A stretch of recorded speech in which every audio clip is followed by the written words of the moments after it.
Good morning. I'm Chris Hopper, sitting in for Vinny. He has the morning off. Thank you for joining us on 11 Alive. We have a busy morning today. Happening now, police are searching for this missing toddler. Details we're learning overnight on where he may be. Plus, a travel alert for anyone flying out of Atlanta in the coming weeks. The big changes coming to the world's most traveled airport that will have security checkpoints shut down. And let's wake up with a smile. The story of star running back Devonta Freeman lending a helping hand while out on an evening jog. Good morning again. Let's first go over to Chesley McNeil with a look at our forecast. Chesley, I know we've had sort of an up and down week. We've had some cooler, rainy days. We've had some warmer, sunny days. What can we expect this weekend, especially with Mother's Day just around the corner?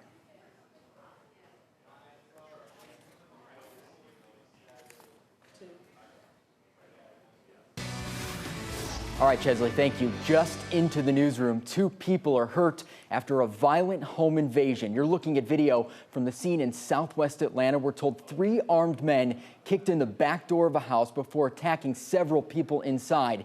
We have a crew live on the scene, and we'll bring you the latest in about 25 minutes. Happening now in Athens, police desperately want to find this missing child on your screen right there. Please take a moment to look at your screen and these photos of 1-year-old Dakota Clark Grayson. Police believe he may be with his mother, Robin Clark. The 2 have not been seen since last Thursday. If you've seen either of them, you're asked to call police. In a few hours, the search for a missing boater around Lake Lanier will continue. Jerry Kornmeyer of Snellville went missing Saturday evening near Cocktail Cove. Yesterday afternoon, sonar did identify a possible target, but a small submarine with video capabilities determined it was not Kornmeyer.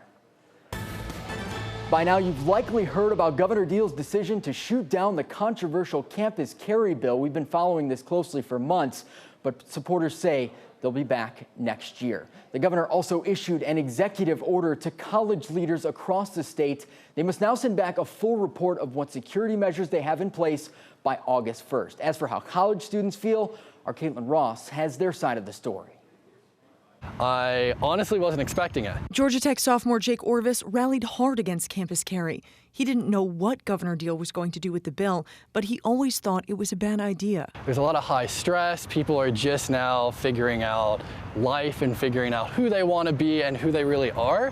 And it's just not an environment for guns. He thinks Governor Deal...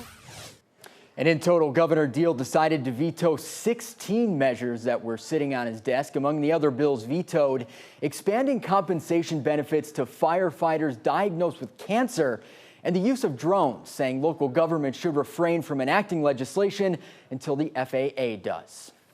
And happening now, there's a new effort to stop a potential HIV outbreak in the metro. Recent numbers show Georgia has the 2nd highest number of new HIV infections in the country. And as our Jeremy Campbell reports, health officials are concerned a rise in heroin use in Atlanta suburbs could bring the number of HIV infections even higher.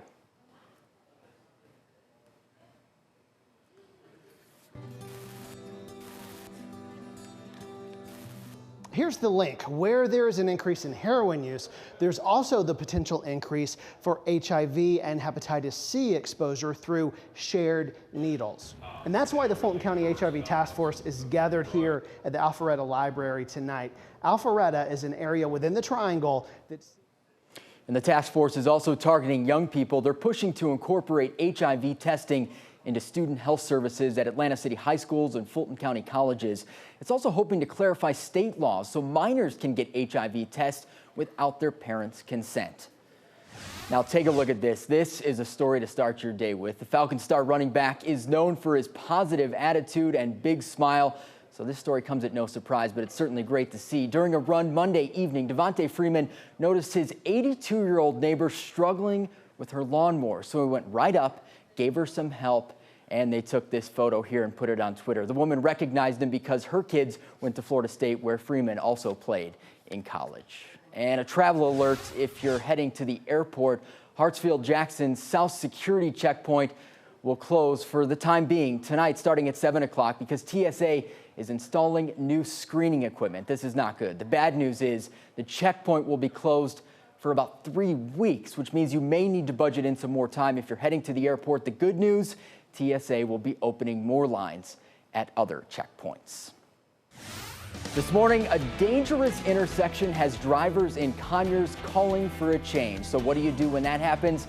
Well, of course, you call Commuter Do. He's holding the powerful accountable after the break.